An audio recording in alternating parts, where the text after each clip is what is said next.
剑七，我是听不见，怎么了？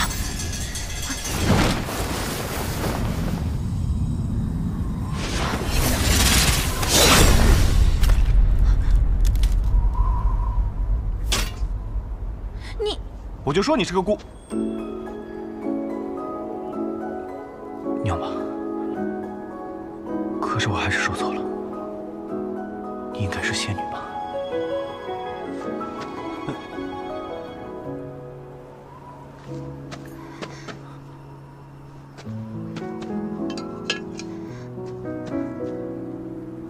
？3月之后，我再来问剑。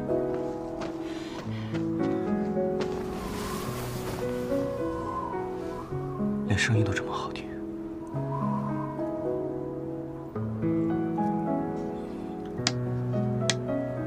从今天起，就叫你桃花剑了。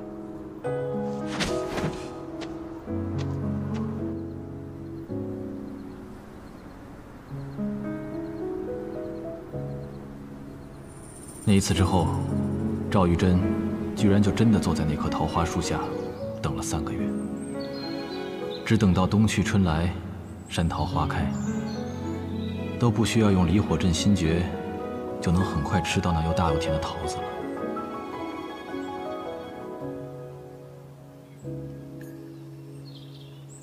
只是，那个说3个月之后会再来的人，却一直也没有再来。唉，师傅说，这漂亮的人都会骗人，果然是真的。还是等着吃桃子吧。傻小子，还等着吃桃子呢？你来迟了。为了寻这把剑，所以迟了7日。原来是名剑谱上的铁马冰河。这把剑不错。小仙女，你怎么又戴着面具啊？戴着面具好丑。你还是摘了面具更好看些。多话。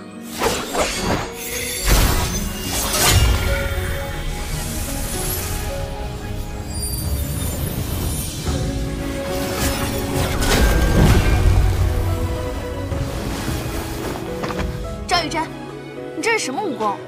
我望城山秘学，大龙象力。你为何不出剑？大龙象力乃我望城山最高秘学，比无量剑法只高不差。我不管，你出剑。你把那面具摘了，我就出剑。你。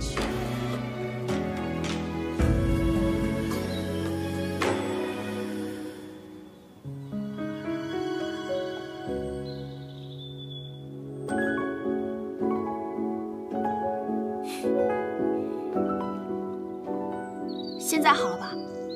出剑！桃花，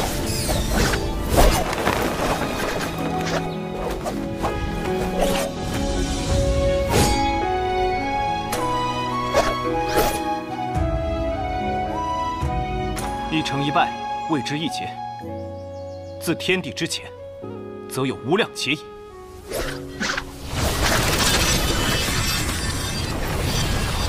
入深处，闻你轻声悠悠的低诉。赵玉珍，你这是什么剑法？无量剑，无量劫，入此劫之人，生生世世，万劫不复。好，不愧无量之名，我也有一剑。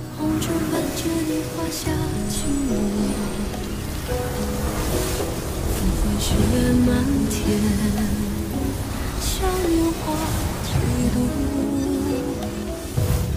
月溪花尘。念相逢，一夜里难渡一瞬间。好美。去。来得好，去。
你先说。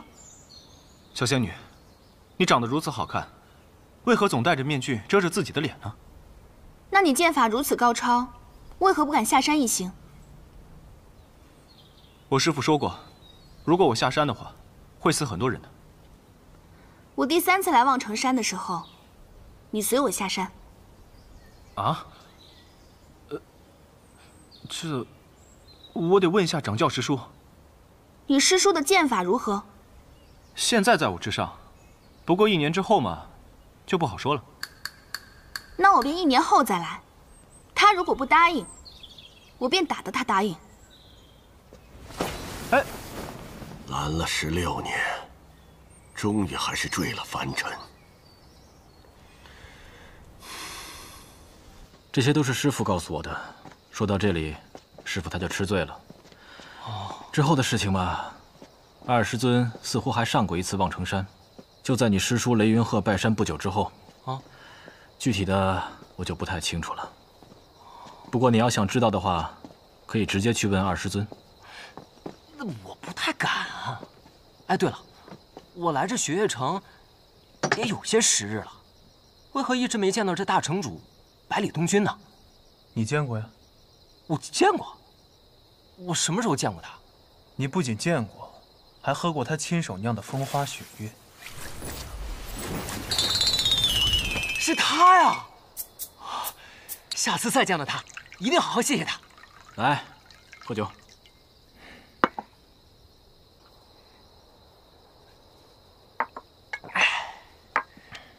哦，对了，我还有一个问题，这赵玉珍为什么不能下山啊？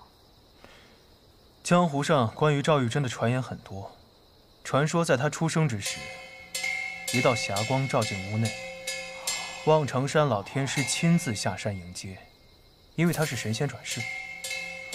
之后便把他接回望城山，从此再没下山一步。有人说这赵玉珍不能下山，是因为老天师吕素贞的一道真言，说是如果让他下山，便会引起市局动荡，甚至会影响天启城里那一位的位置。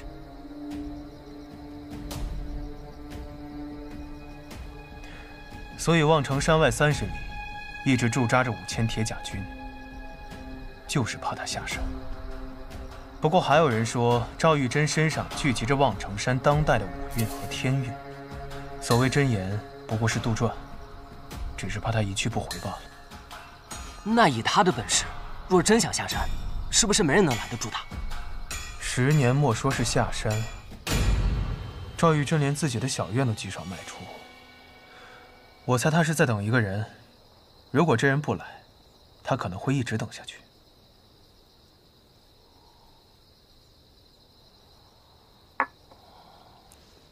你有心事？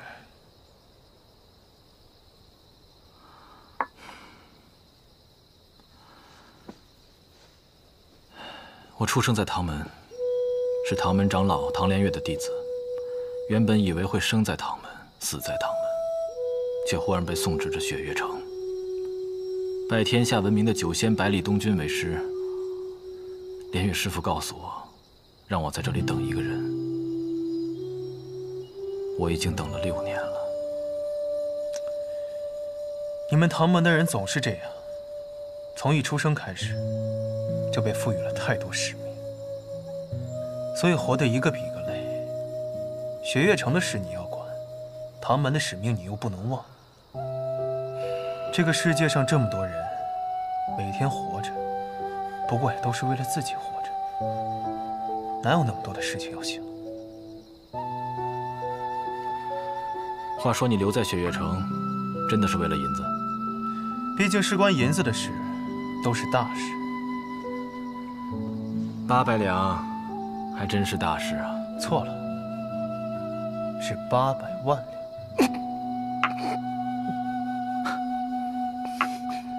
若你真有这么多银子，你想做什么呀？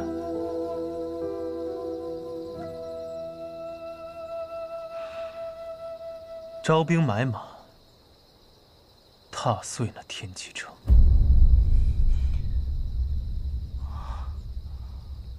我陪你去。你陪我去干什么？你陪我来雪月城，我就陪你去天启城呗。好。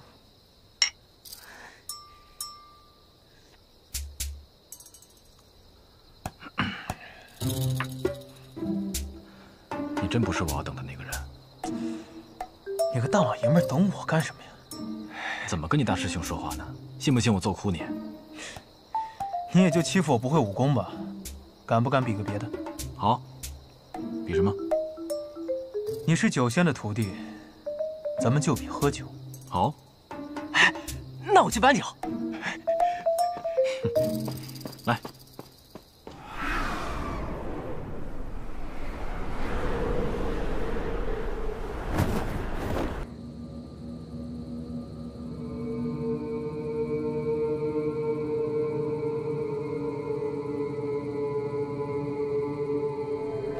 望城山，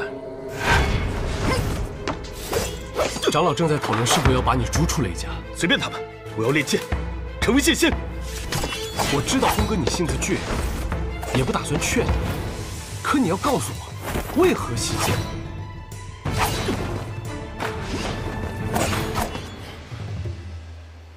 因为在望城山上，我见到了。怎么回事？天底下不可能有这么强的剑气！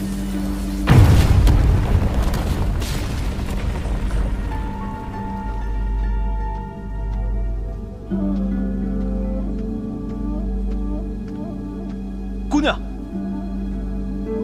刚才那一剑是你？是又怎样？啊，不怎么样。不是不怎么样。你不是。姑娘，我叫雷轰。那一剑之美，望城山。来者何人？胆敢闯上我们望城山？江南霹雳堂雷家雷云鹤前来拜山。赵玉珍，你给我滚出来！找死！惊雷指，给我破！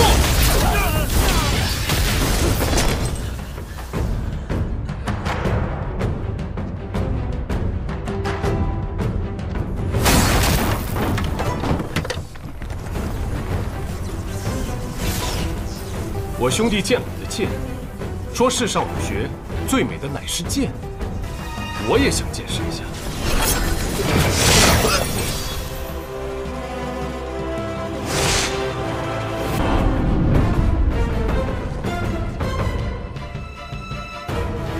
赵玉珍，我又来了。江南霹雳堂，雷家雷云鹤前来拜山。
有人夜闯雪月城，啊，那是师傅闭关的方向。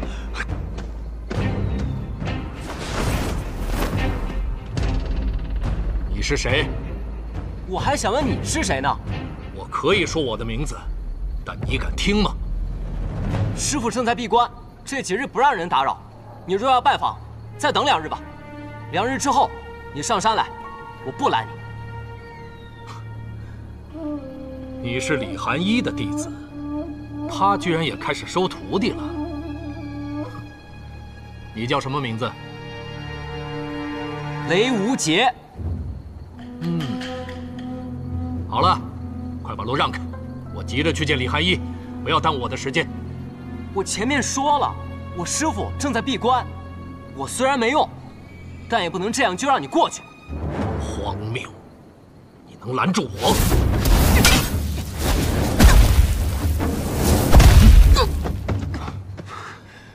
雷门火灼术，隔空无双拳，来得好。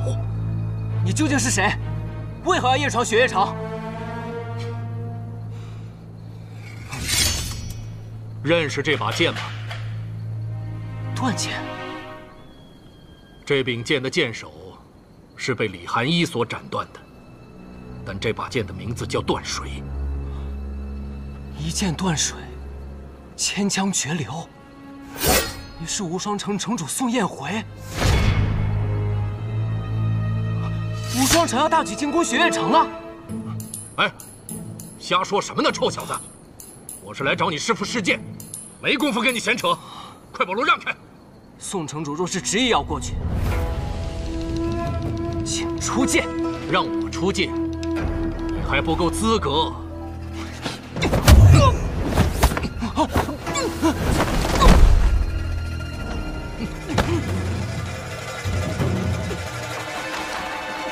放手！我说了，只要我还没死，你就不能过去。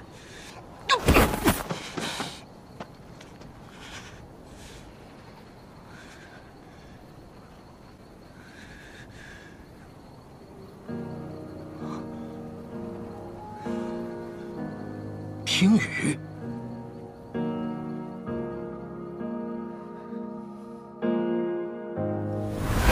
你需要找到拔剑的理由。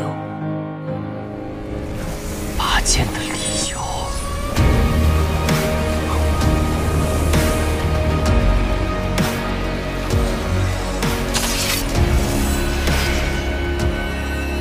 剑名。我也有一剑。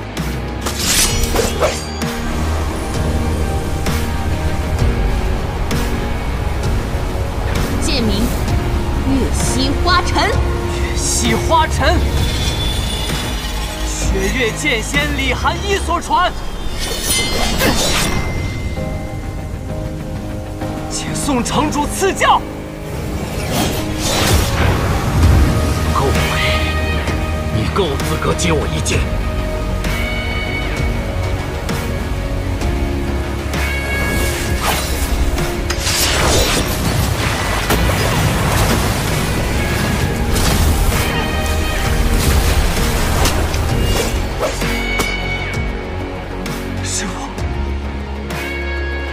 好一个剑仙所传，月溪花尘。我什么时候教过你这么烂的剑术？这要传出去，你师父我的脸面就丢在江湖上了。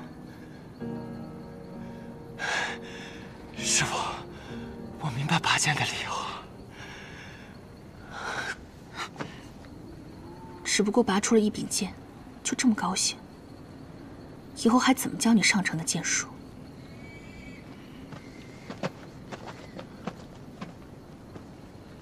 守护之剑，你收了个好徒弟。果然，还是这个结果。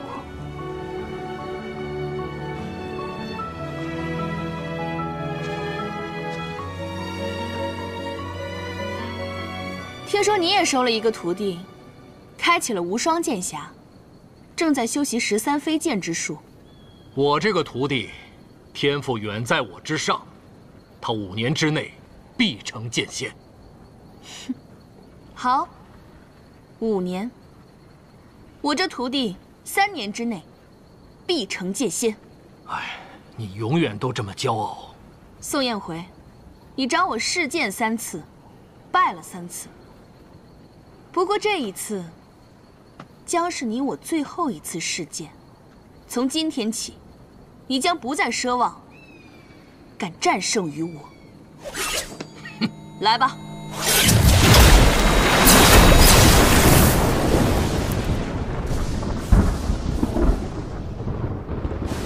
三城主。落霞，你见过剑仙一怒的剑吗？都说仙人太上忘情，不喜不怒，不悲不哀。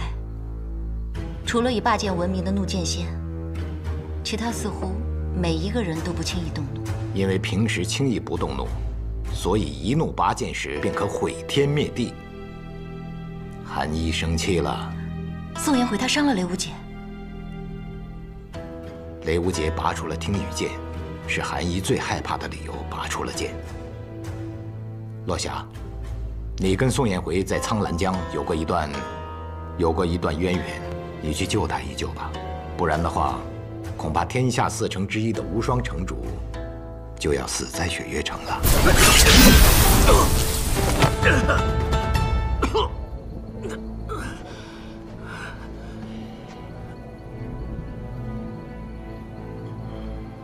死在这一剑下，你可有遗憾？今日事件，我已无憾。你也是受一城之累。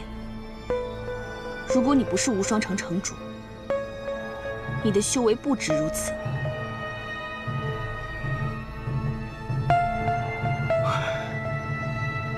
手下留情。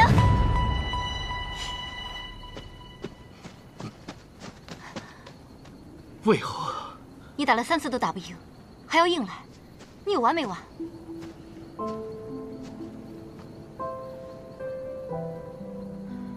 你的剑是守护之剑，虽然是我最不想看到的结果，但你本该这样，因为你的父亲姓雷，你的母亲姓李，所以我接受这个结果。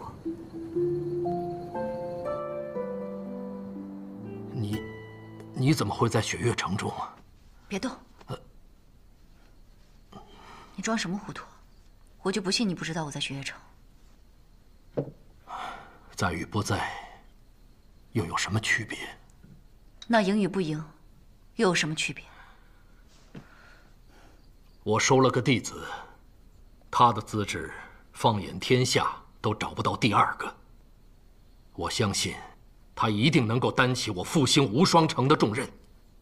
我虽然输了，但是我的弟子绝对不能。复兴无双城，真的这么重要吗？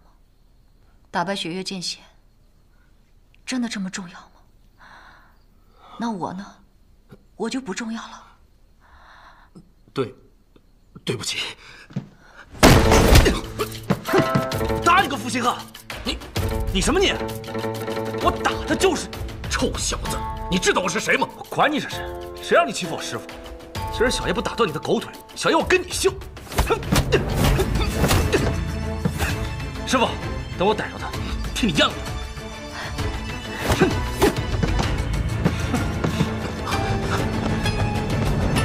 下次再敢来，继续打你！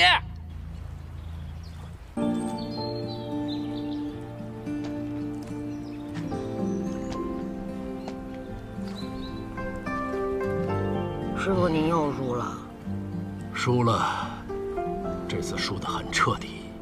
我与李寒一的距离，怕是小溪与长江的差距了。以后，我再也不会去雪月城找他比剑了。没事儿，您输的，我帮您赢回来。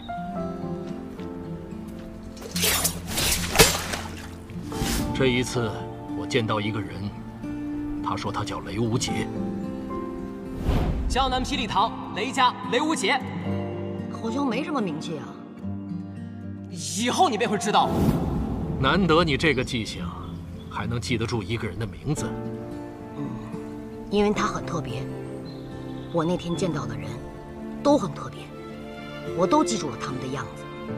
他现在是李寒一的弟子，我试探了他的武功，跟你相比。还差一段距离。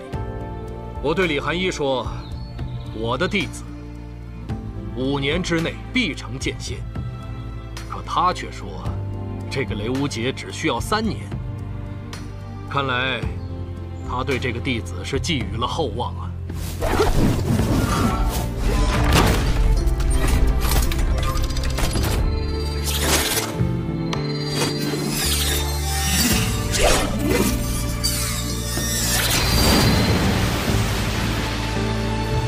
经能控制10柄飞剑了。好，既然雷无节3年成剑仙，那我就1年成剑仙。去。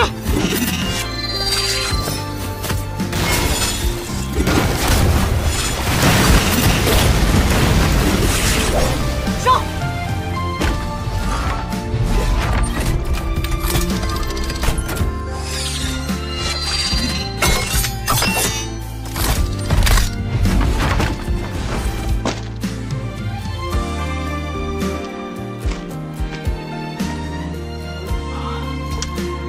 无双城能重回巅峰之境，就全靠你了。师傅，我根本不想做什么无双城城主，我只是喜欢练剑罢了。不过既然师傅想让我做，那我做便是了。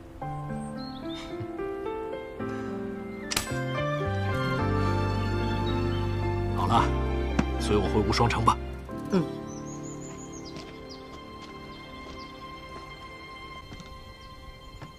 那个人是宋彦回，我打了无双城主。那个人是宋彦回，我打了无双城主。我的天哪！完了，完了，怎么办？你师傅呢？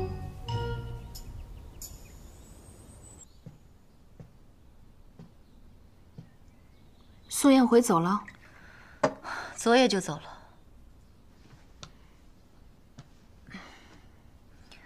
你怎么到哪儿都戴着这个破面具啊？难看死了。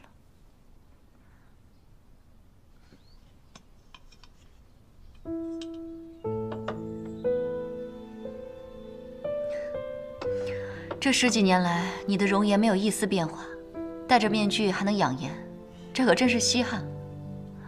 你若那么在乎他，为什么不跟他去无双城？他的心思不在我身上。我去不去都一样。昨日我……雷无节怎么样了？没事吧？他受的伤不重，休息几日就能好。你打算什么时候跟雷无节说你和他的关系？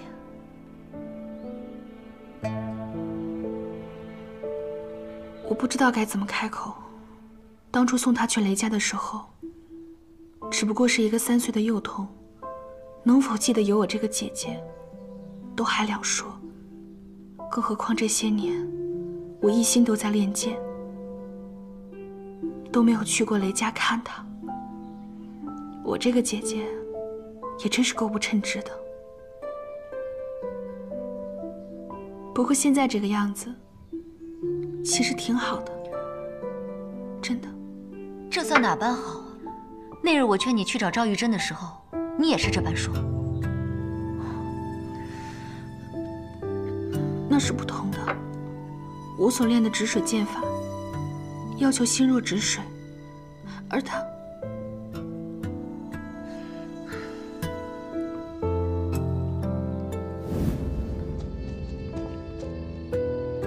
他的身体好些了吗？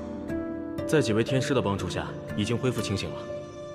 但是，若想要恢复寻常，还需要很长的一段时间。那这几日，是不是还是无人打扰比较好？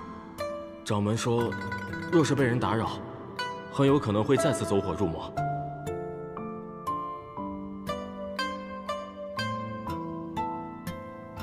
那好，那烦请吕掌教跟他说一声，我来过了。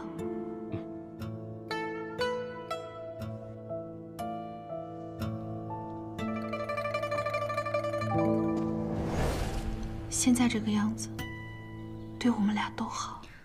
你这个样子跟那混蛋一样，要不是我打不过你，真想揍你一顿。真是的。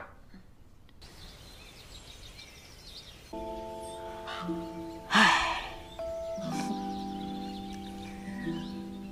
终于能随心所欲地操控这把听雨剑了。不过，不对。都说了不是用力气拔，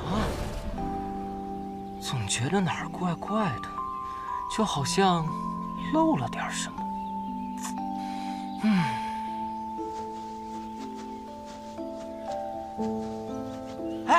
萧瑟，大师兄。你怎么知道我们要过来？想来是进入二师尊止水剑术的第一重了。不像某些人，跑路的功夫那是越来越快了。大师兄，你可敢与我一战？有何不敢？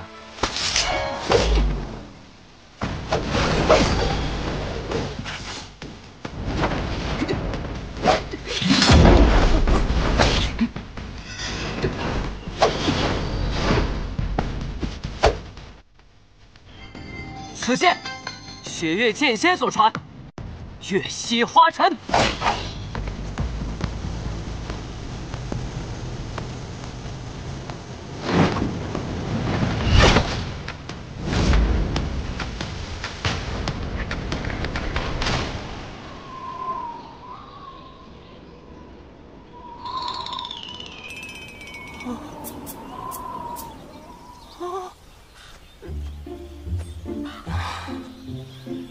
你说这叫月溪花尘，二师尊可同意了？哎，大师兄，你可千万不能告诉师傅，这两日跟着师傅练剑，稍有差错，那真是当头一棒。不对，哎呀，小杰，跟你说了多少次了，刺剑的时候要平，你这是三才剑法吗？小杰，小杰，你别哭啊，小杰，姐姐给你买糖葫芦吃好不好？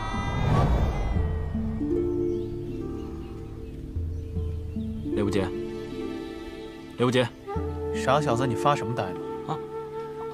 没什么，就是恍惚间觉得师傅打我那一下有些熟悉。还真是个傻小子，被打的时候疼，现在又回忆起来被打的滋味。哎，对了，二师尊他去哪儿了？师傅每日都要去山间练剑，除了每天早上看我习剑之外，基本上都不见人影。但是到了饭点儿的时候，回来的倒是挺及时的。哟，你这是在抱怨？哎，我可不敢啊！我现在就只想，要是哪天不练剑了，就下山去当个厨子去。哎，算了，你们俩找我干嘛？我们找你有2件事。什么事儿？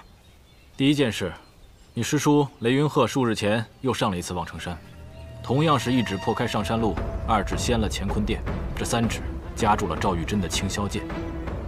据说2人大战1夜，期间整个望城山上天雷震动，暴雨狂鸣。除了6大真人留在山上观战以外，其余的人只能下山避其锋芒。之后，你师叔乘鹤离去，赵玉珍也亲口承认，这一次雷云鹤没有输。啊，那就好。那第2件事呢？第2件事，关于一个人。谁啊？叶若依。谁啊？不认识啊。不，你认识。你不仅认识，他还给你手帕，让你擦鼻血呢。你提他干什么呀？我又没问。行，那我们走了。哎，继续说，继续说，继续说，继续说。叶若依是和我同一年来到雪月城的，她是当今镇国大将军叶孝英的女儿。大将军的女儿？那她来雪月城做什么？养病。具体什么病谁也不清楚。3师尊他医术了得，可这么多年过去了，却依然没有好转。据说钦天监里的天师们也帮他看过病，但都没有用。想来这个病也没那么简单。先别想这些了，我就问你，想不想认识他？认识啊。 3日后是雪月城1年1度的百花会，到时全城的弟子都会参加，平时不出门的叶若依也会来。你要不要去？这百花会，师傅他会去吗？这件事千万别告诉你师傅。3师尊说了，谁来都有可能，李寒衣千万不能来。为什么？大概是害怕你师傅一出剑。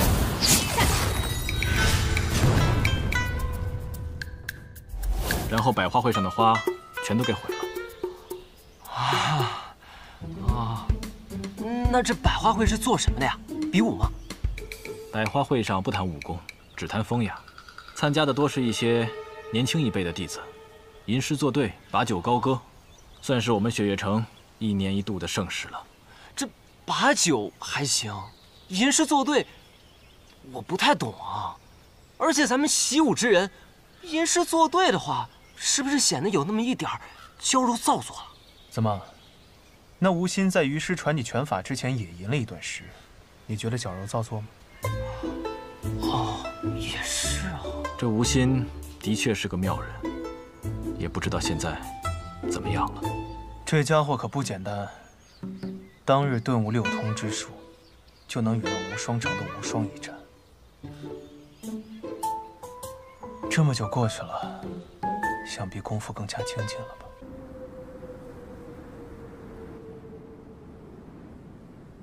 宗主，段晨义的余党及其家眷已尽数擒拿，请宗主发落。将他们逐出天外天即可。是。我随大宗主游历北离之时，曾听过一句诗，念的是“露从今夜白，月是故乡明”。月是故乡明，的确是好事。不知宗主心中的故乡是何处？是天外天，还是寒水寺？雨季，雨季叔叔，你可知我父亲入主天外天之前是哪里人吗？宗主是前朝大将军之子，出生于天启城。他出生天启，可他真正视为故乡的是姑苏。他在那里和我母亲度过了短暂却又幸福的几年，也是在那几年生下了我。所以要说故乡，姑苏才算是我的故乡。那地方后来我去看过，有一个湖，湖边有一棵垂柳，据说我母亲总喜欢在那里对着湖面梳头。只是有一天早上，人们在那里找到了他的梳子，却再也找不见他的人。后来，父亲便带我来到了这里。如果我没有记错的话，父亲其实是死在姑苏的。哪里是故乡不重要，哪里有你在意的人，才是真正的故乡。唉，好了。如今天外天内患已除，凭2位叔叔的能力，几年之内都不会有任何问题了。宗主，您是想我要闭关？那敢问宗主何时出关？待我入那神游玄境之时。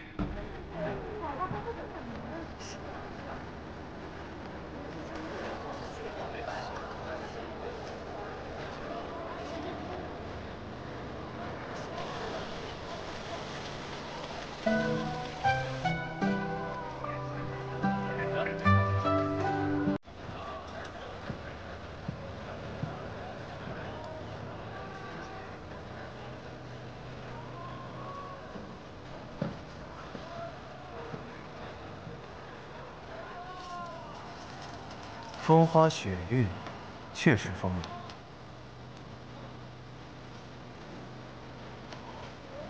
24桥明月夜，玉人何处教吹箫？此人身上的一扇一箫，都大有来头，乃是江南段家的至宝，应该是段家的少主吧？没错，他便是段家少主段宣义。他弟弟段宣衡，前2年进入雪月城学武。这一次，他应该是跟随他弟弟来参加这百花会的。看来段家这次对这个少主真是寄予厚望，年纪轻轻就把这扇子和长箫传给他。此人武功也不错，继承了段家的风雅之气。江湖上有不少女子对他倾心。风雅，我看是风流。谢兄，谢兄，多年以后，再次见到他，感觉如何？他似乎变了很多。一个人从那么高的地方摔入深渊，如何能不变呢？可有些人，不管经历了多少事，经历了多少岁月，都不会变的。你说的是什么样的人？比如，当年我第一次见到他的时候，就觉得他就是这样的人。哦，对了，长风兄，怎么不见令爱呢？别提了，那个野丫头啊，只对舞刀弄枪感兴趣，不提她了。谢兄，你这次来百花会还满意吗？的确是难得的盛景啊，只可惜有美景没有美人，却是遗憾了。秀士3000，诗文满墙，这没有美人，这佳酿也变得无味了。今天来了这么多的世家子弟，难道就没有一个入得了谢兄法眼的吗？能称得上美人的人，这世间可不多见呀。就像这雪月城虽大，我也只见过2个美人。第一个喜赌，第2个脾气特别大，而且他们都不来百花会。谢兄，你这句话当着他们的面去说吧。那可不敢啊。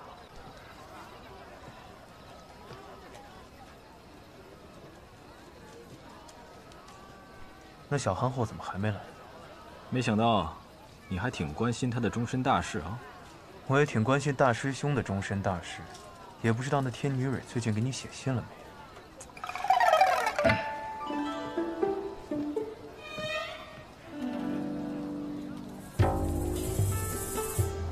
小航，那位姑娘是你的师妹吗？好像是没有见过，想必是来观礼的哪个世家弟子吧。哦，美人之怒，瞬间倾城。是他，他的师傅你也认识，齐天辰，钦天监见证。她是叶萧英的女儿，你们之前应该见过面。原来是他。待为兄先去略上一阵。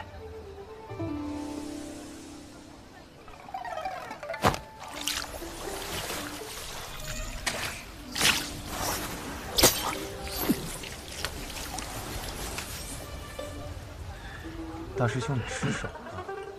别说话。这江南段家的饮水诀，看上去功力不浅呀。别看他们，假装不是我们做的。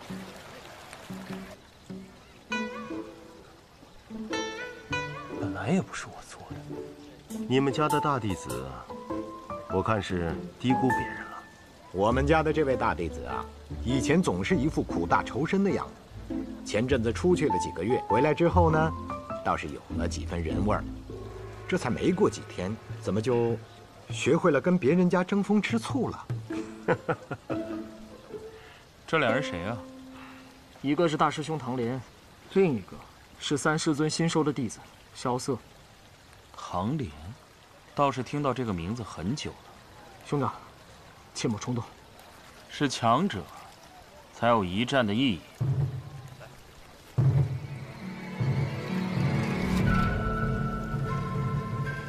那边的唐莲师兄，据说唐门有道暗器，叫天女散花，不知道是不是这个？不准打我大师兄！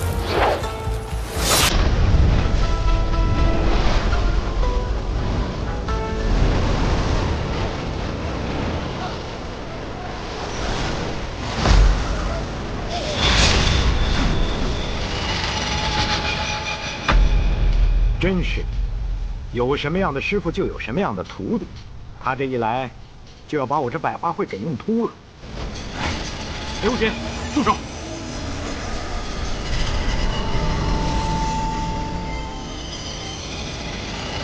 这江南段家虽然比不上唐门雷家堡，但也算得上是一个大世家了。这长子死在这里，不太好吧？不管是谁，都不能死在雪月城。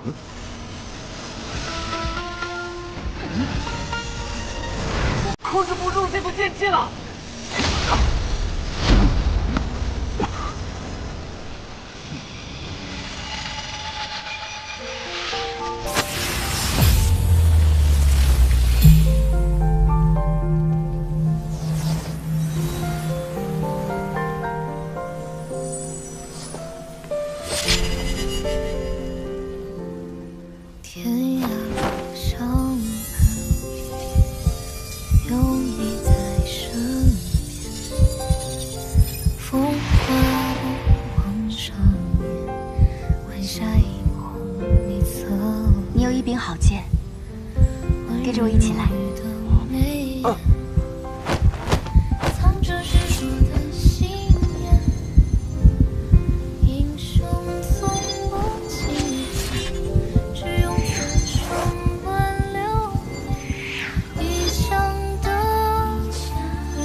这才是真的风雅。这是若衣剑舞，将军叶家在战场上所创舞蹈。这个剑舞分为上下两谱，上谱曰云门，若行云流水，闲庭漫步；下谱曰杀阵，杀气横行，千里可闻。这一舞，想必便是云门，只是有舞无乐。 似乎有些可惜了。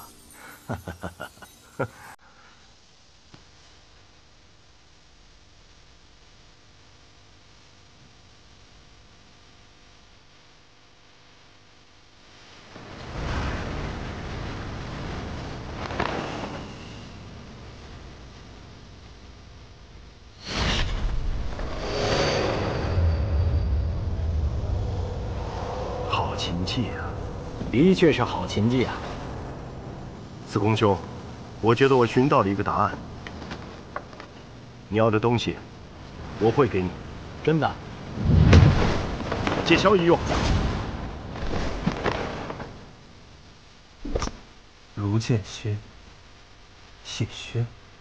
不用顾虑我，此生能见一次真正的若衣剑舞，是我的荣幸。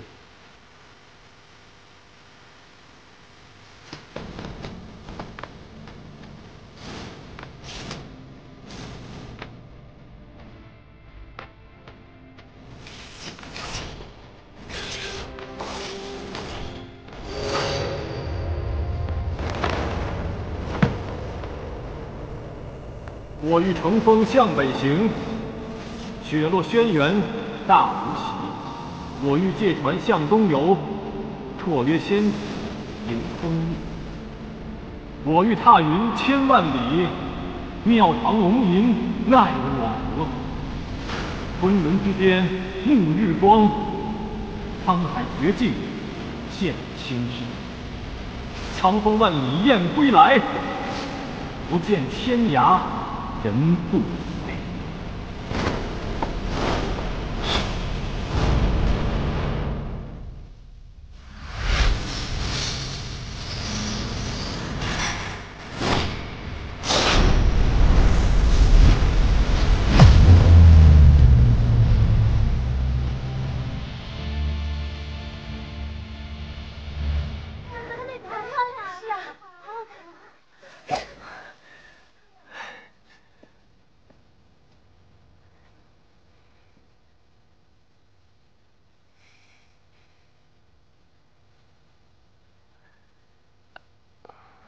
好巧啊，又见面了。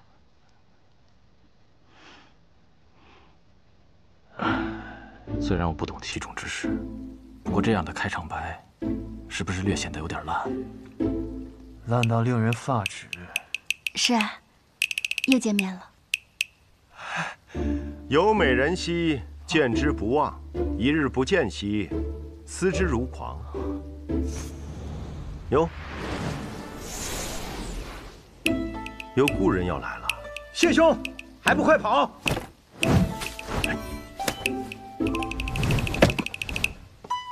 哎呀。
好了，我要走了。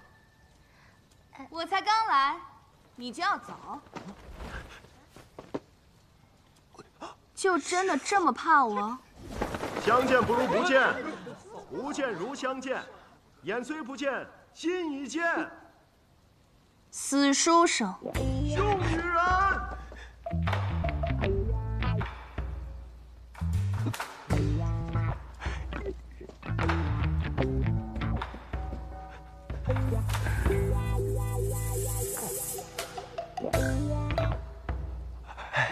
师傅，晚上好啊！刚刚我在苍山上，忽然望见此处有一道剑气，这一剑不错。师傅，你夸我呢？但是，是谁允许你下山的？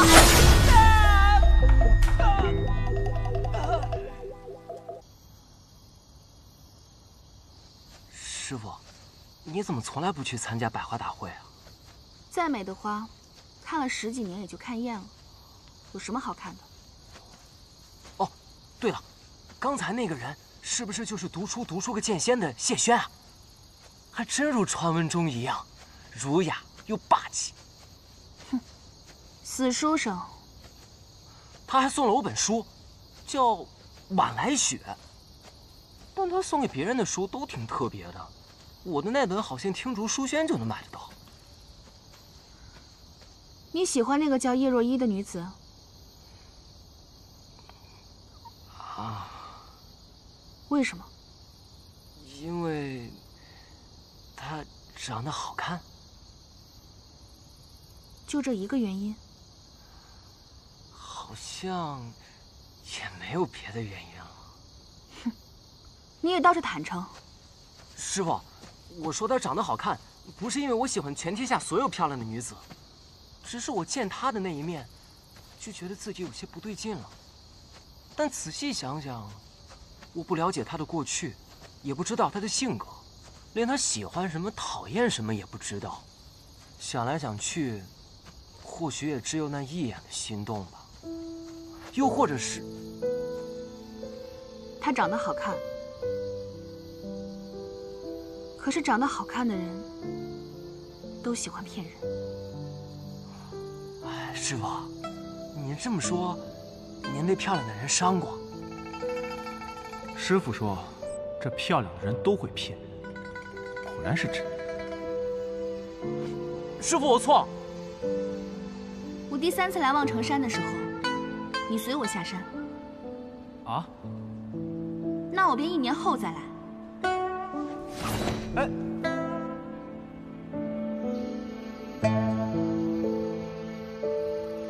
2个月之后，我与你试剑；3年后，你便成为剑仙。这是我们之间的约定。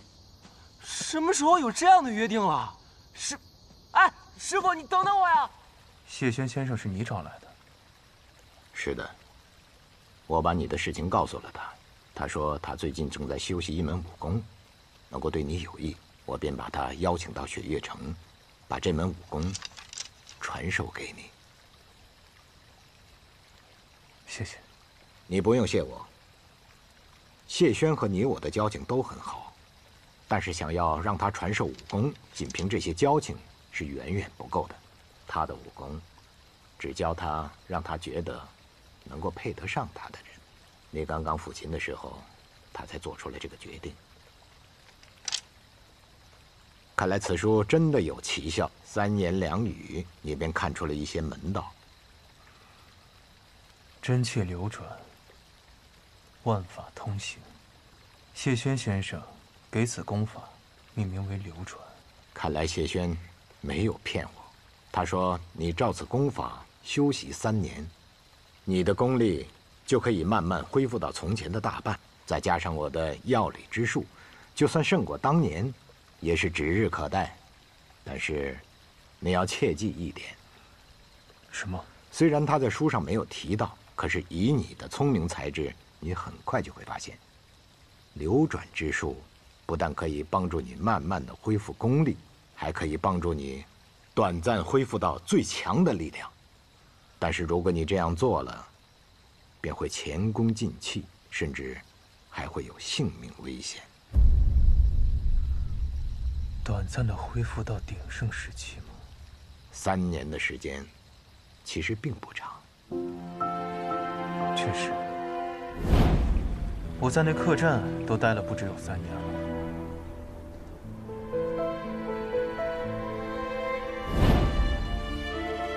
但是术法，术在先，还必须要有法。什么是法？法便是你的心，身体上的病可以医治，可是内心的呢？我知道那件事情对你伤害很大。 但是我真的希望你能够坚强地走出来。阿爹，哎，钱罗。阿爹，怎么不等我回来，百花会便结束了？哎，你这个丫头哎，爹喊你的时候你不理爹，现在大家都走了，你又怪我们结束的太早。哎，你这个丫头。我听说如剑仙前辈也来了，还给每个人都带了本书当礼物。我的呢？你的。 当然有了，啊，这是他让我转交给你的。哇！哎，这丫头啊，怪我传授给她的枪法太过刚猛，所以就缠着我要。阿爹，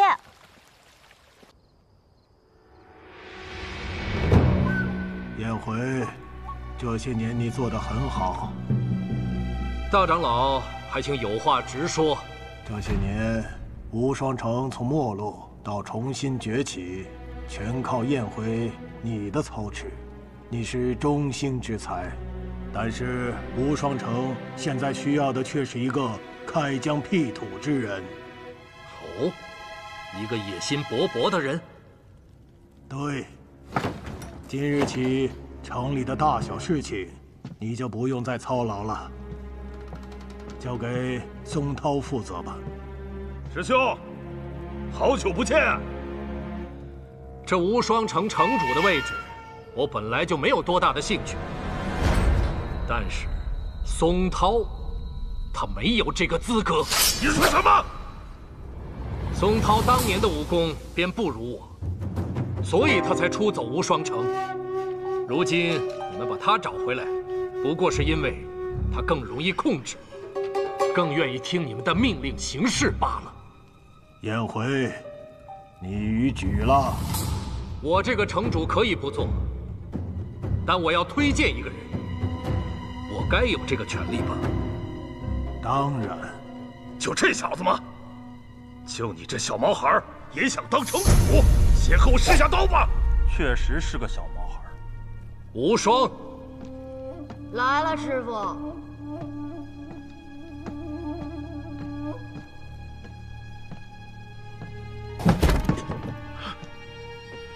无双剑侠，就是你这个小屁孩！大叔，你哪位啊？叶宗涛。哦，好像也没什么名气呀。你就是没什么名气，这回你没记错。无双，下面你就和你的师叔比试一场吧。倘若你赢了，你便就是无双城的城主了。好了，知道了。那就比吧。你站在那里，我们怎么比？哼，没见过世面。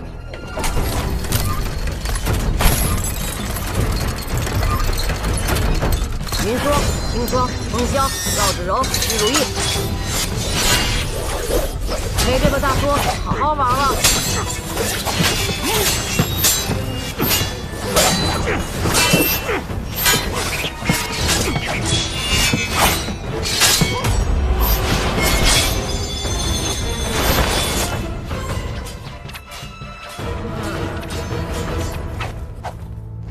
杀生。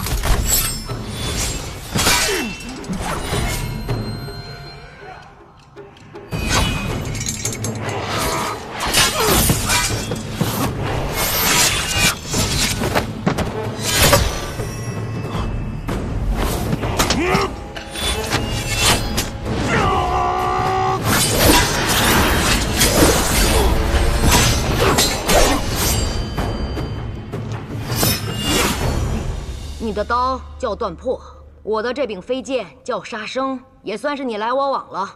是断魂，不是断破。哦，是叶松子的断魂刀。是叶松涛。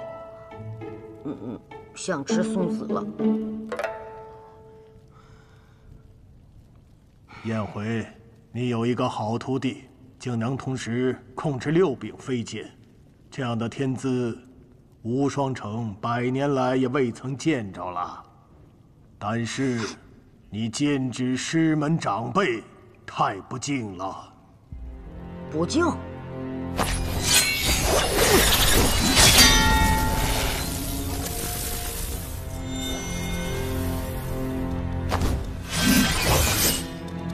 年轻人，资质颇高，值得赞许。但是你太不把长辈放在眼里了。大长老挺厉害呀，你怎么不当城主？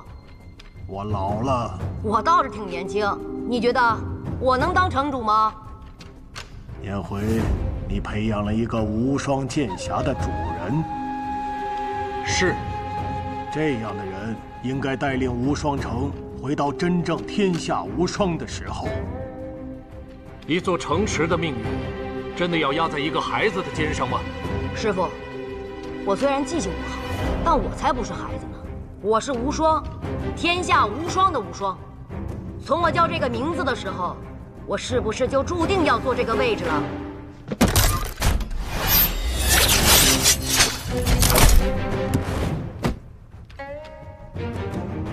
师傅，让个座。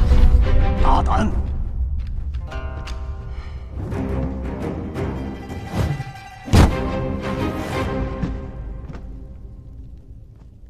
就算你是无双剑匣的主人，没有我们吴老的认同，这个位置你也坐不上。我还就坐上来了，怎样啊？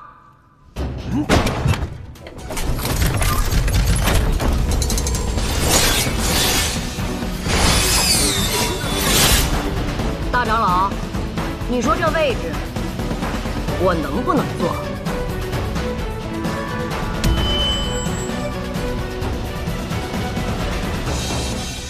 参见城主。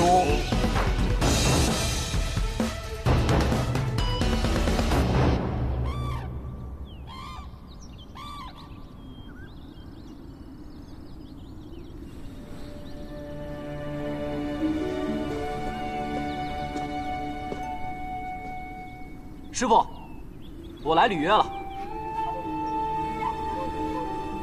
我有3件，请君试之。好。第1件，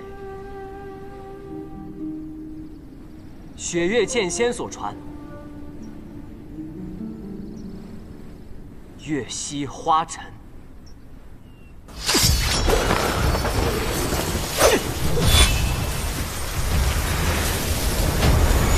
最后，明侯拼死杀了天泉老人，自己也受了重伤，被赶到的月姬救了。三师尊，怎么了？那傻小子下山了。下山？赶紧去吧，或许还能赶得上看他最后一剑。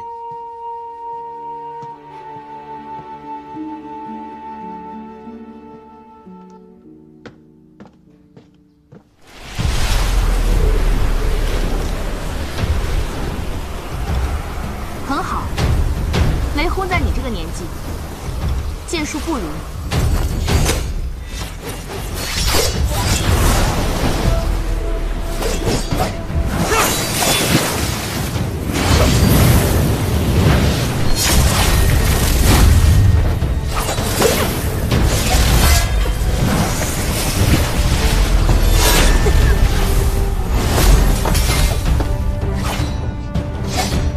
师傅，这一剑，徒儿算是接下了吧？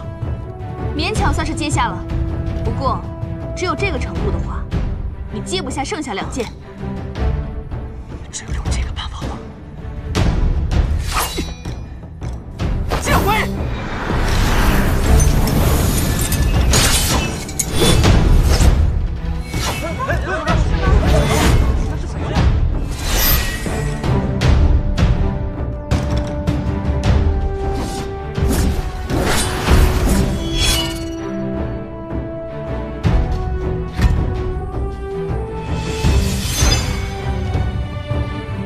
人剑相通，能到这个地步，你们的这个师弟啊，入自在地境了。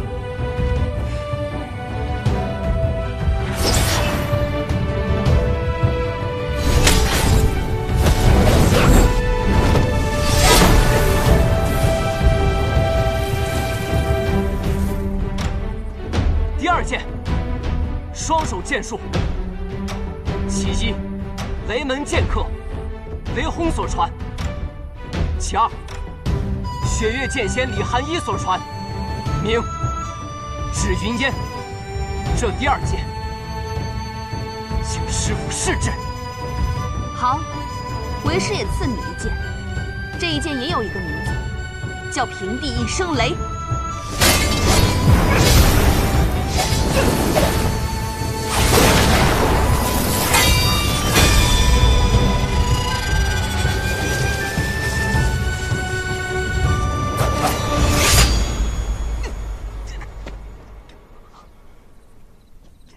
接得不错，不过你这双手剑，应该是原本准备的第3剑吧？要是没有更强的剑，那么今日的事件就……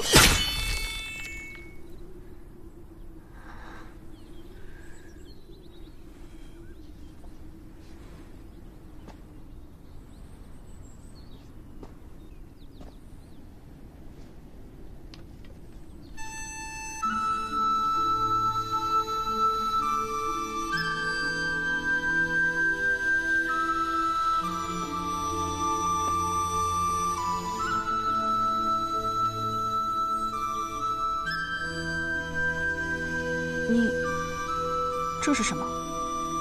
这就是我的第3剑，我姐姐所传。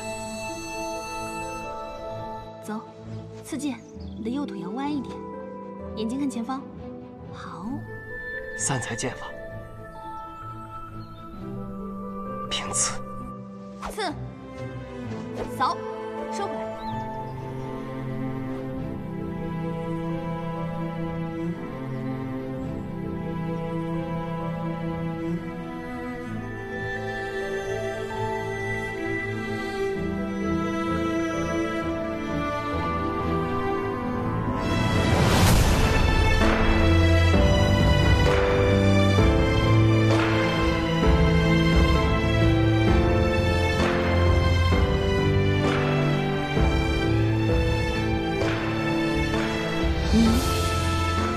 早就知道了，姐姐，还是那么爱哭。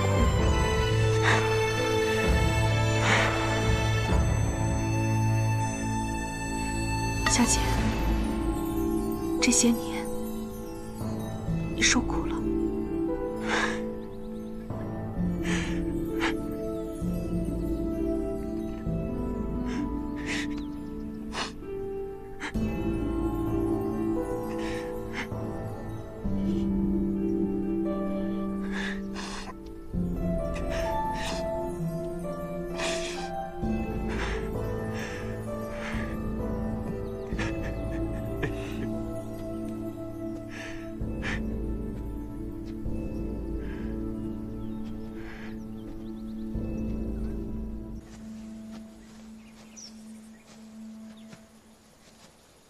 3师尊，这是怎么回事？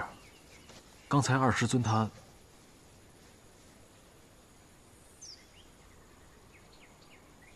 韩一虽然入师门比我早1个月，但实际上，他比我小4岁。他母亲是剑种传人李新月，他父亲是雷门雷梦莎。他未入雷门，随母姓。殿下，请不要为难我们。圣上有旨，论你执意要从这里出去，那便以欺君之罪论处。我们可以先斩后奏。你们几个拦不住我。我等知道殿下武艺高强，但我们一时无惧。若您要出去，那便从我们的尸体上踏过去。那你们便来试试。殿下且慢。殿下，你身份特殊，那法场你不能去。新月姑姑。怎么连你也拦着我？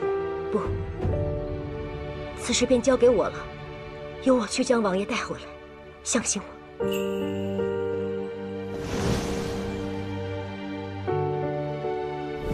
雷门4杰，雷梦莎。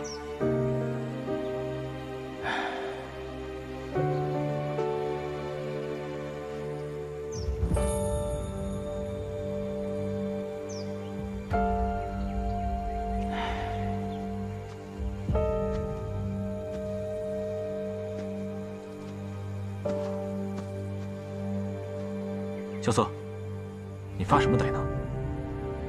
有些事真的是宿命啊。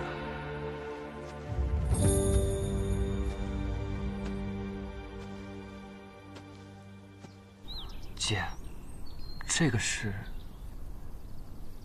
这个是母亲的青龙令牌。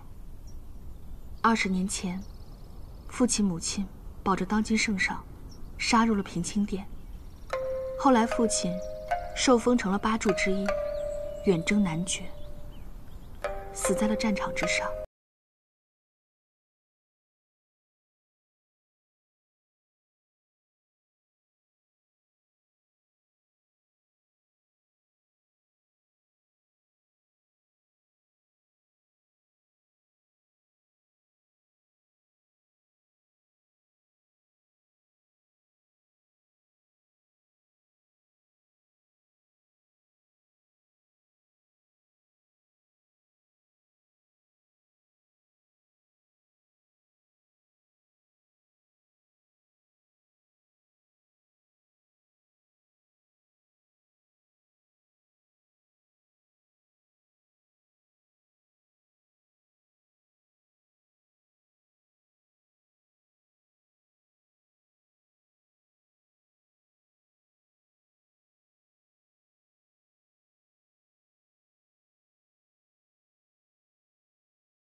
那一天的到来。究竟发生了何事？母亲在位列天启4守护之后，一直尽心尽力保护皇城，直到那一年，震惊天下的琅琊王谋逆案爆发。琅琊王本是国之栋梁，多次帮助北离击退男爵的入侵，乃是世人敬仰的大英雄。可他突然就入狱了，罪名则是谋反。那他到底谋反了吗？没有人相信这是真的。可琅琊王自入狱之日开始，就保持缄默，他没有再说过一句话，没有认罪，也没有为自己辩驳。审讯他的天启7御史中，有3人认为他是无罪的，可第2日都被发现死于家中。这是明德陛下让他死，所以不需要理由，甚至不需要证据，只是他被问斩法场那一日。怎么了？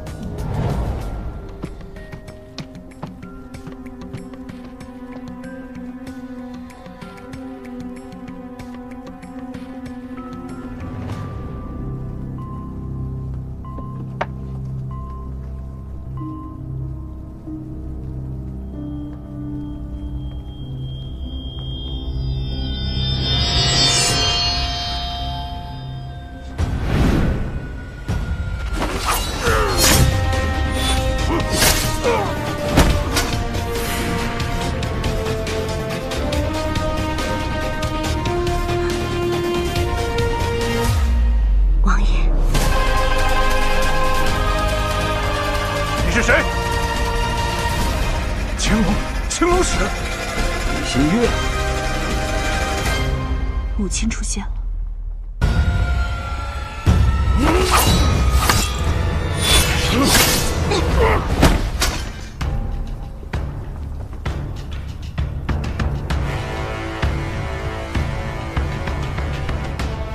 王爷，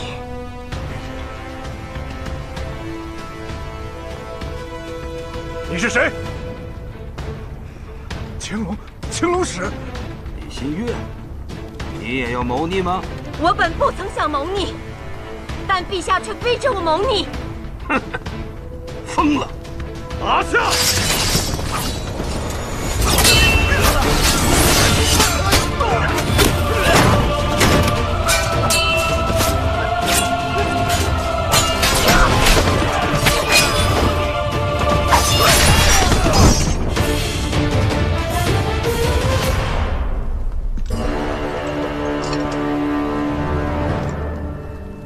王爷，城内3万琅琊军由叶笑英召集，只要您一声令下，他们都会毫不犹豫地拔得。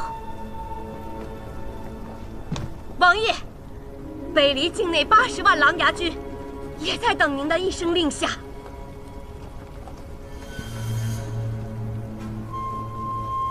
青龙使闭关多日不见，看来是修了剑心诀呀。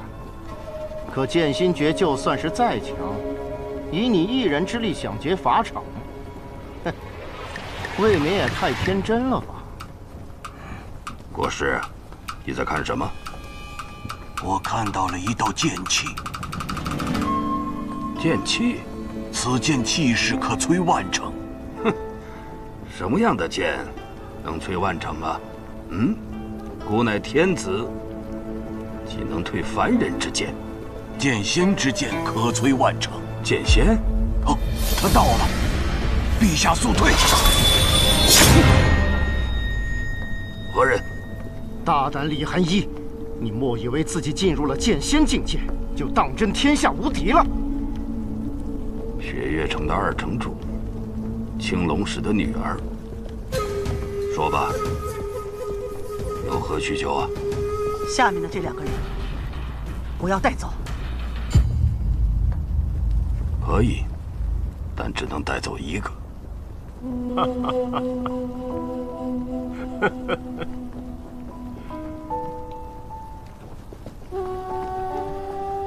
新月，不要做无谓的牺牲，好好活着。后面的事情就交给你们了。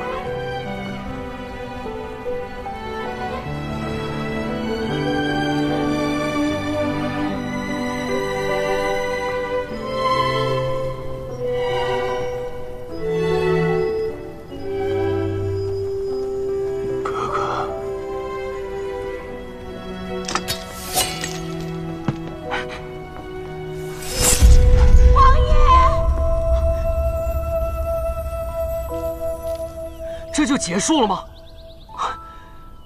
虽然不甘心，可琅琊王的生命的确就这么终结了。母亲在那一战中也元气大伤，在我将其带离之后没多久，也就因病去世了。那么萧氏皇族当中，难道就没有人愿意为琅琊王仗义直言吗？自然是有的。那人就是六皇子萧楚河，他是琅琊王亲自培养的，年纪轻轻就入了逍遥天境。很多人认为他是未来接任皇位的最佳人选。琅琊王入狱之后，他独身一人在殿上辩护，连说了13条琅琊王谋逆案的可疑之处，声音激昂，情致动人，甚至还有老臣在朝堂之上落下泪来。琅琊王死后，这位皇子仍四处奔波，力求翻案，可最终引来了盛怒，被贬数人，流放青州。或许是早已经有了预感，琅琊王在死前的1个月，就让天启4守护答应他一件事。什么事？琅琊王请求，在之后传袭天启4守护令牌之日，可继续承担着守护之责，守护那个承载着这个王朝未来希望的那个人。就是六皇子萧楚河。是。我曾经愤恨母亲之死，我也未将此事放在心上。可我看到了你拔出天女剑，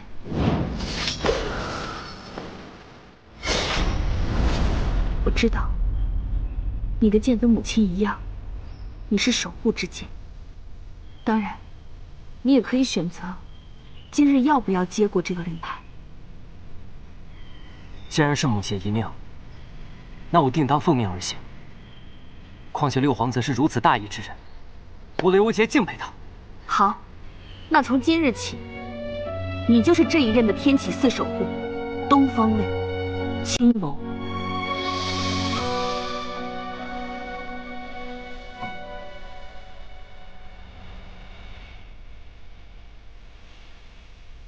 我雷无节定当不负母亲遗命。对了，姐，你说他被流放了，那我应该去哪儿找这六皇子？你不知道？我应该知道吗？那位皇子不过比你大上几岁，传说被贬出城后，就遭遇了仇家的伏击，一身功力全废，此后便下落不明了。下落不明？那我岂不是还得到处去找？罢了，现在也不必知道这些。或许像现在这般走下去，才是最好的结果。阿姐，你在说什么呀？没什么，你不必去寻他。相信我，当他遇到真正的危险之时，你一定会出现在他身旁。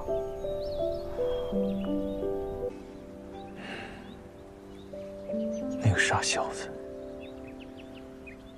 希望李寒衣别把青龙令牌传给他吧。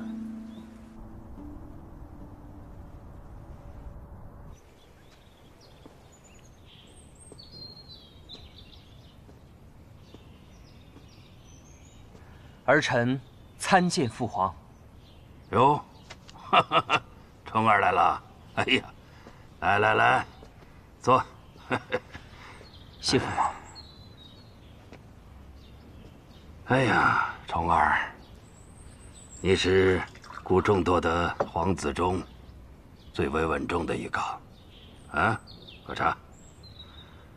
也是姑呢最值得信任的孩子，很好啊，只是你的眼疾一直让父皇放心不下。最近太医院找到什么办法了吗？回父皇，儿臣一直在服用汤药，这么多年，也只是勉强能看到些虚影。姑会派他们继续去寻找名医的。虫儿，总有一天，你的眼睛会治好的，啊！让父皇操心了。对了，父皇，不知今日召见儿臣，所为何事啊？哦，姑听说天外天那个质子回去了。12年约已满，按理来说是该回去了。对了，父皇，这件事情不是已经交给锦仙公公处理了吗？既然锦仙公公同意放他走，就是觉得他对我们北离不再造成威胁了。他个孩子家，能刮起怎样的风浪？姑才不在乎这些呢。只是姑呢，收到的消息是，在他的身边有一个人陪伴。那个人嘛，好像就是楚河呀。楚河？一定是有人妄言，六弟怎么会和魔教之子混迹在一起？姑不在乎这个。父皇，儿臣不太明白您的意思。姑找了他这么多年，却一直没有半点消息。如今呢，终于出现了一个跟他相似的人。他跟谁混迹在一起，又有什么关系呢？听锦仙说，那魔教质子风姿卓绝，跟老六也颇有几分相似。他们两个能成为朋友，并不令人奇怪。父皇的意思是想让儿臣去探一探这消息的虚实。是啊，虫儿，你可愿意替父皇去做这件事儿？虫儿愿意一试。如果消息属实，虫儿一定竭尽全力把老刘带回来。好，虫儿，带上姑的口谕，告诉他，只要他愿意回来，姑可以免去他的一切罪过，还他的皇子身份，甚至他可以重袭王爷之位。只要他能回来，那他就是永安王萧楚河。儿臣遵旨。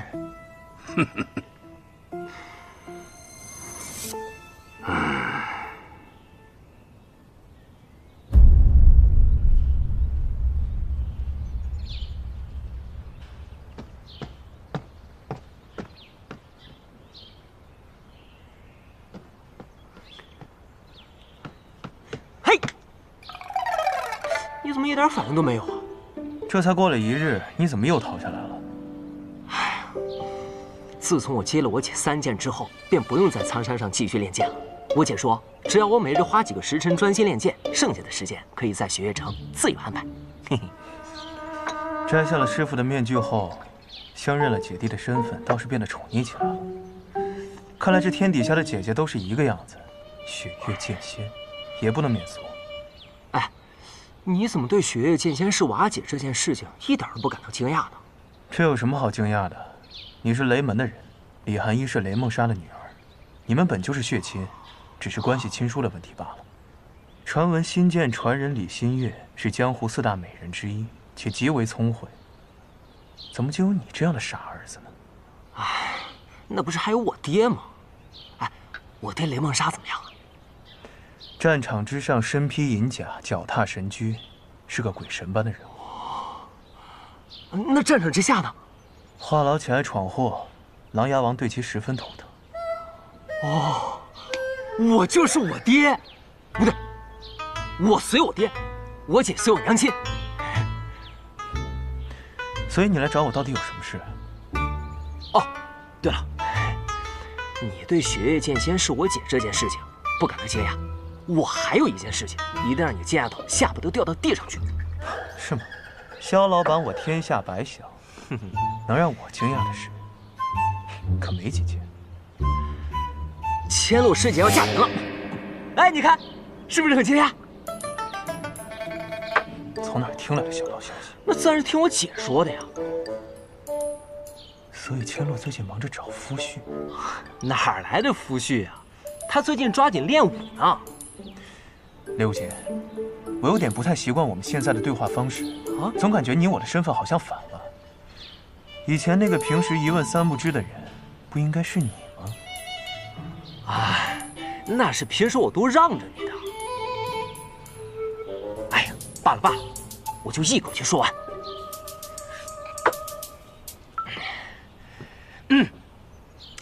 这事儿就要从3年前开始说起了。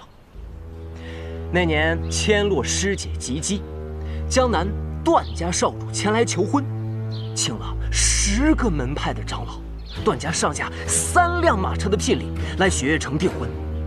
那三城主自然是看不上段家那小子了，于是想了一个缓兵之计。莫不是比武招亲？哎，你不是不知道吗？有点脑子的人都能猜得出来。啊，你说的没错，的确是比武招亲，而且算到现在，就是3日之后。既然是他们比武招亲，司空千洛亮我做什么？唉，那是因为千洛师姐又加了一条规矩，说那人必须还得打得过她才行。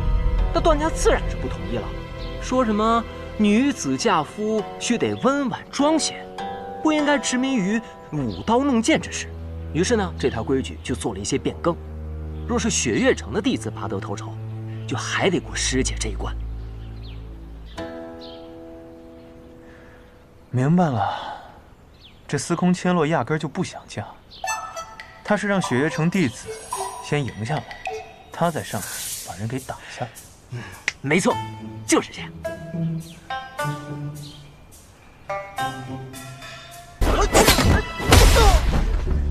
你们这一个个家伙，平时不好好练武，一到关键时刻，就这么不堪一击。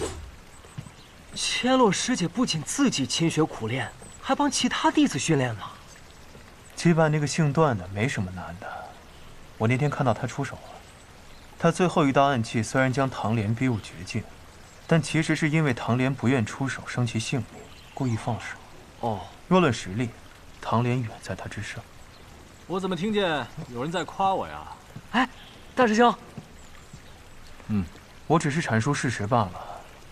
哎，既然你们大小姐遇到了大问题，你这个做大师兄的，是不是该出手相助一下？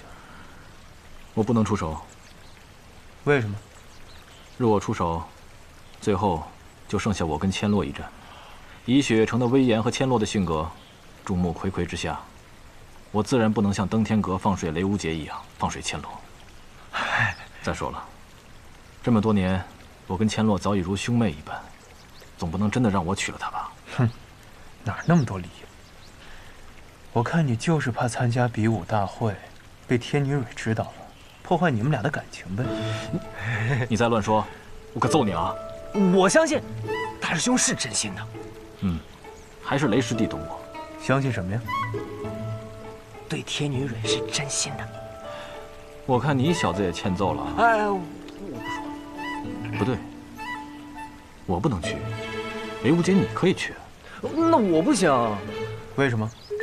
那我说实话，要是若依姑娘知道了，她以为我中意的是千洛师姐，到时候我解释不清了。那你想多了，人家叶姑娘根本不会在意的。万一呢？你们在聊什么呢？我们在聊，想让雷无节帮你打擂台。啊！本小姐的事儿，要你多管闲事儿。千洛，千洛。我忽然有个想法，雷无节。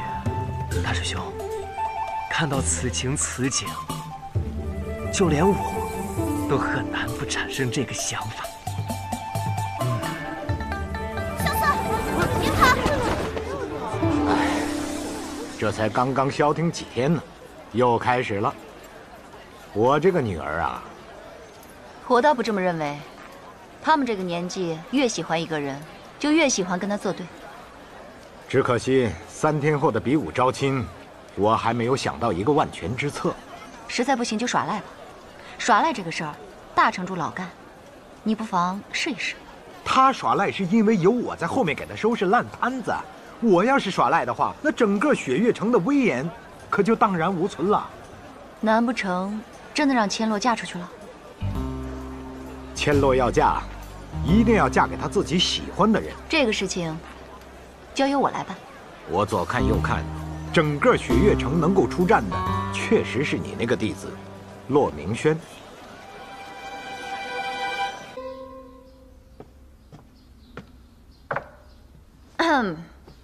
哎，师傅，你怎么突然来登天阁了？我来看看我的好徒儿有没有好好习武啊。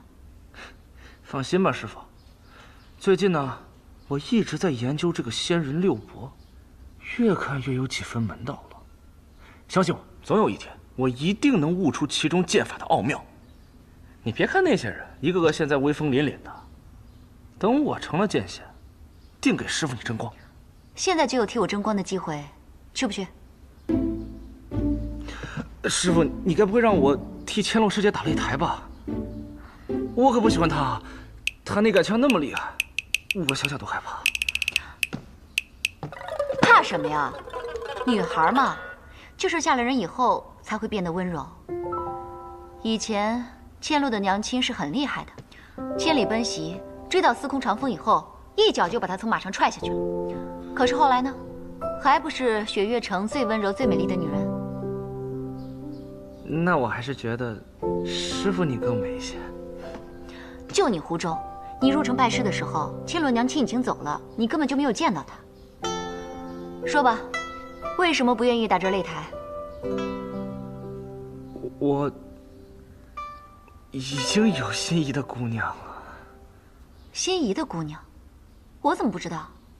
好啊，你个骆明轩，有心仪的姑娘第一时间不告诉你师傅我。师傅，没有师傅。我心仪的姑娘，她又不心仪我。师傅，你别这么激动。快说，哪家姑娘？我帮你参谋参谋。哎呀，八字还没一撇呢，师傅，你别老问我了。哎，我还在练功呢。哎，你别打搅我。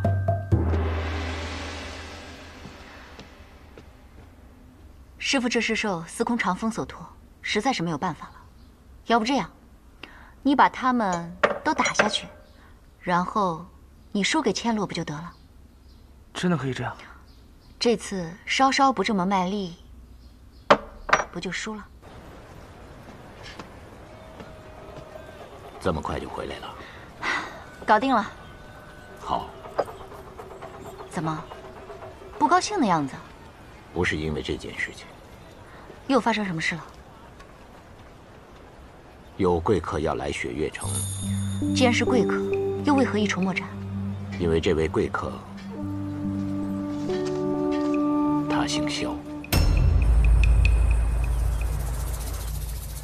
此时此刻，雪月城应该收到信了吧？殿下，你说雪月城收到信件后，会不会把萧楚河藏起来？雪月城或许有这样的想法，不过以楚河的性格，他是绝对不会再躲藏起来的。可是他已经藏了很多年了。他既然选择了踏入雪月城，就不会在意被我们发现，更不会再示弱了。难道殿下还真的想把萧楚河带回天启城吗？本王身上可是带着父皇的口谕。可想说什么就说吧。藏民深知殿下重情重义，可还恳请殿下好好想一想，这萧楚河为什么偏偏在这个时候出现在雪月城？又怎会引得司空长风要亲自点名收他为徒？雪月城以前是效忠琅琊王的，萧楚河他也一定会利用这一点，请殿下恕属下谏言。萧楚河夺嫡之心昭然若揭，他若是回到了天启，很多事情本王无法改变，更何况城中的那个人，或许真的不是楚河呢，真的只是萧瑟，一个客栈的老板。殿下，起来吧，给雪月城再传封信。此行我们入城，不能加以任何阻拦。不能告诉任何人。我们悄悄地入城，去会会这个叫萧瑟的男人。唉，这司空千落的武艺现在可真是惹不起。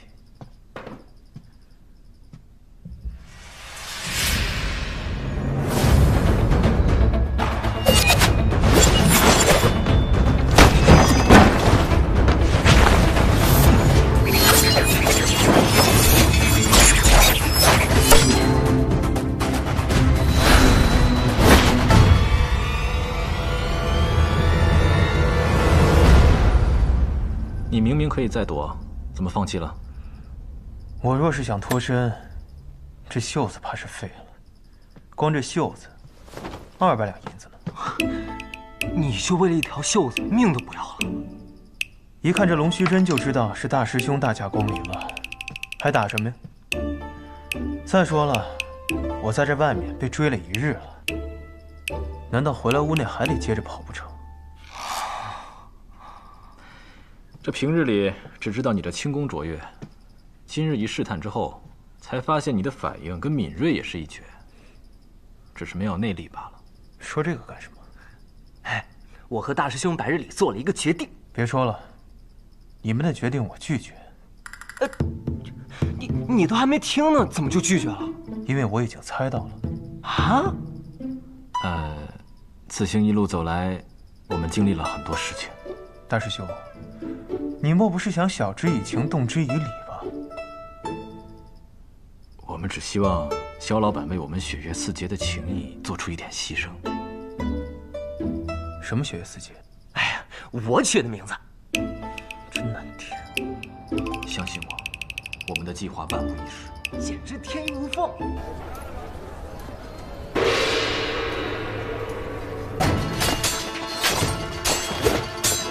放啊！打他，打他！你还真当热闹看了？现在还能再看看热闹，一会儿怕是要针锋相对了。千落，这么多上场的弟子之中，有一个你能看得上的吗？这些人的武功，在我手上3枪就走不动。挑选夫婿也不能专看武功啊，长相呢？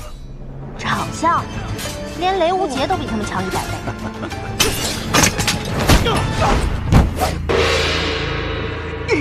雪月城弟子胜。兄长，你看下面这些人，没一个是我的对手。无趣的游戏到此结束，我先去替兄长略阵。这是谁啊？段家公子。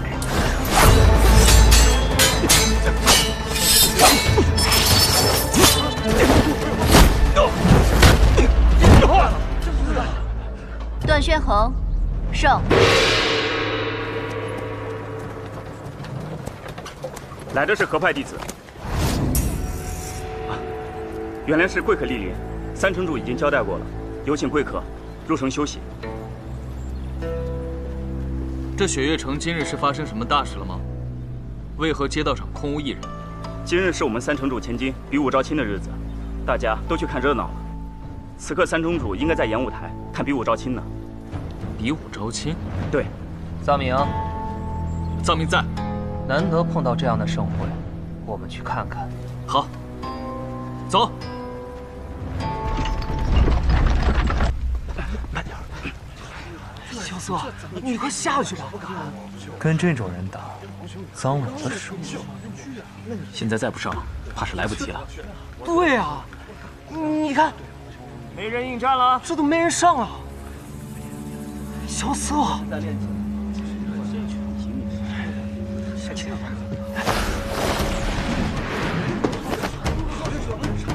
骆明轩，雪月城最美长老尹落霞座下弟子骆明轩，前来应战。哼，原来骆明轩一直也暗恋千罗师姐啊，在这危急关头挺身而出，拔得头筹，着实是令人感动。是啊，这我倒是没有想到，这个骆明轩一直跟着他师傅混，平时跟我们也没什么交情，没想到啊！那就好好看他的表现吧。你好像很有信心的样子。要不要咱们下个注啊？我赌我赢，100两银子。好，那我赌你死，200两。哎，小子，你觉得他们2人谁会赢啊？骆明轩吧。为什么？他这赤手空拳的很吃亏啊。这个骆明轩学的是落霞断雁掌，长江都断得开，何况是一把破长剑。哦，说的也是啊。看来这一次是骆明轩要跟千落师姐成亲了，真是遗憾。你遗憾什么呀？哎，那我当然是希望你和千落师姐成亲了。你们俩这么般配，你看啊，千落师姐性格直爽，你一肚子坏水，你们俩要是结合了，才是人间正道呢。滚！真不愧是。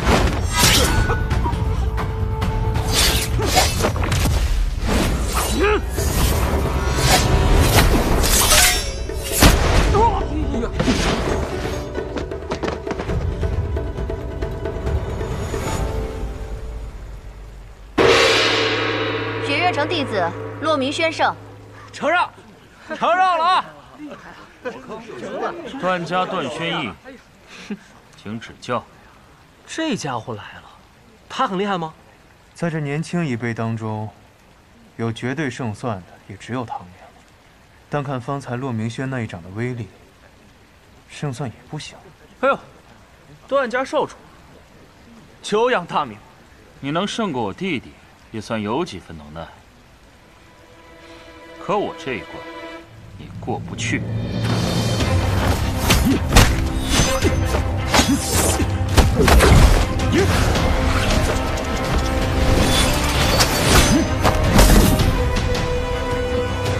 怎么回事？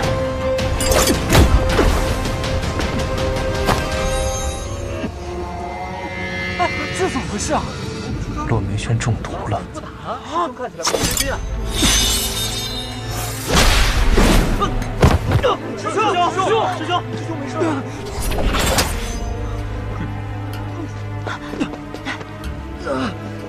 师傅，怎么样？师傅，对不起，是徒儿大意了。原来这场比武招亲，雪月城长老也可以下场吗？我替我徒儿认输，这场段家段轩逸胜。宁长老，我看一下，此毒为3寸蛇心，并不会伤及性命。宁长老放心，半个时辰之内，我必将此毒化解。那便多谢了。可还有人愿意上来挑战？卑鄙无耻之徒，还敢这么趾高气扬的说话！哥，连骆师兄都败了，我们之中还有谁能打得过这个段轩逸？就是啊，简直太无耻了，居然中毒！殿下，我们可能来晚了。哦，难道已经结束了吗？似乎是的，应该不会再有人上台挑战了。千落，段轩逸不是雪月城的弟子，你不能下去挑战的。可阿爹，他用毒。没有规定不能用毒，更何况，用毒的不是段轩逸，而是上一轮跟骆明轩比武的段轩衡。哎，你怎么下去了？不是你们非让我下来了吗？不是，以你的性格，不应该让咱们3番5请，你才别别扭扭、不情不愿的下去吗？闭嘴！怎么可能？他怎么会上去啊？谁上去了？你是谁？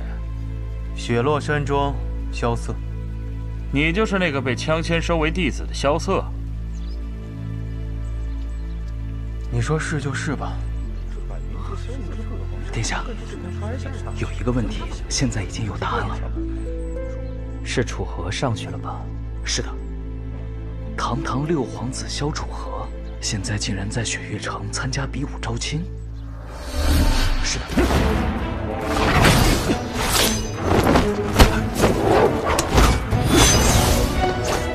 我听着那个拿扇子的人，武功不是很强。老六为何一直在躲呢？看不明白。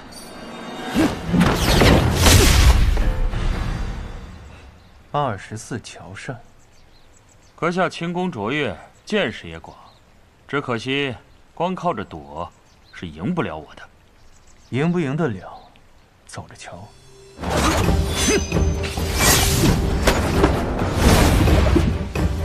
六皇子的踏云波比起当年更强了，但从他的身上我感受不到一丝魅力的波动啊！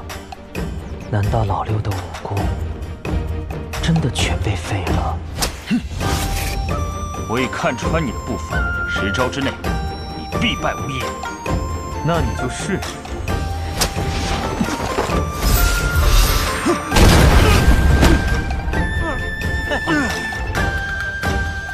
雷门霹雳子，1颗让你们脑袋开花，2颗送你们回家。吹牛吹，回家呢？说谁呢？你说什么东西啊？你作弊！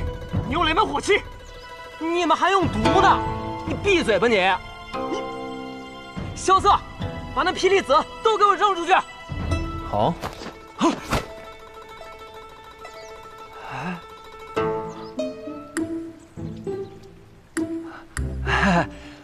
我路上用的太狠，就这2颗了。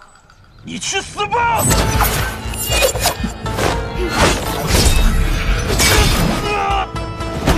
干得漂亮！好，这道阎王帖挥得果然漂亮。来，我和大师兄商量了一下，决定拿出我们各自的法宝，助你旗开得胜，拔得头筹。什么法宝？我的2粒霹雳子和大师兄的3道阎王帖，可值1000两银子呢。这3日呢，就由我和大师兄教你使用这火器和暗器。一个会着天下第1轻功的人，同时拥有着雷门的火器和唐门的暗器，你说谁能胜得过你？对。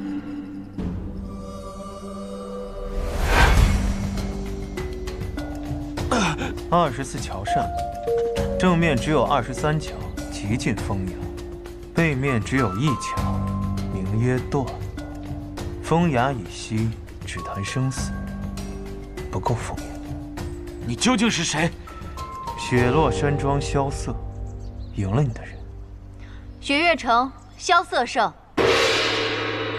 他居然真的赢了。他不但赢了，而且赢得很漂亮。楚河总是能做到一些让人想不到的事，就算是身处绝境，也可以力挽狂澜。殿下，他不能赢。你是担心他和雪月城联姻吗？那他要是赢了，他若是以萧瑟的身份与雪月城联了姻，再等我们把陛下赦免他的口谕带到，那他的势力一下子就到了我们不可控制的范围啊！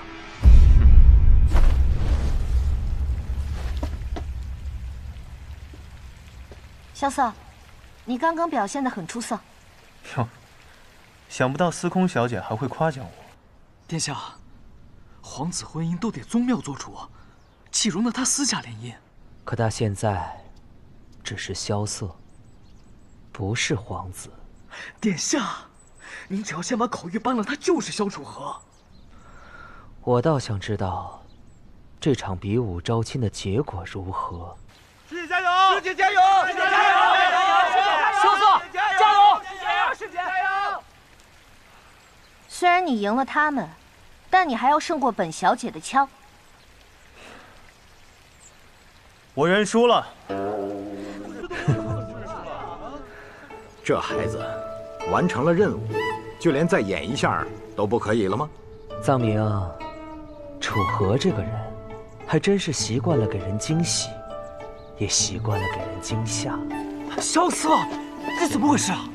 输了呗。不是，你这还没打，你怎么输了呀？你们给我的火器和暗器都用光了，我还能怎么打？师姐肯定会让着你的嘛。哎，刘姐，你别瞎说，谁会让着他呀？雪月城打假赛。说什么东西啊？打假赛！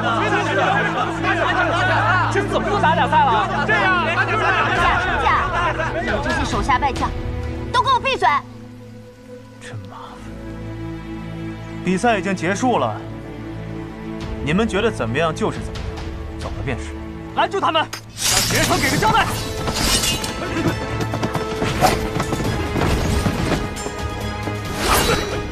藏明，既然知道结果了，就替他们收个场吧。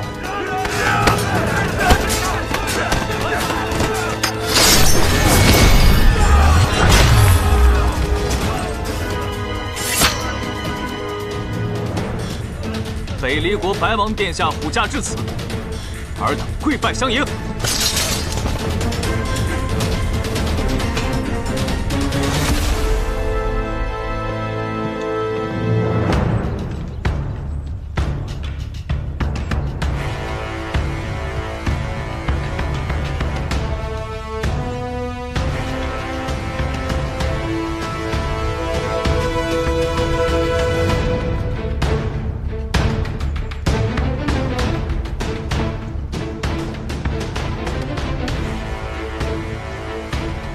拜见白王殿下。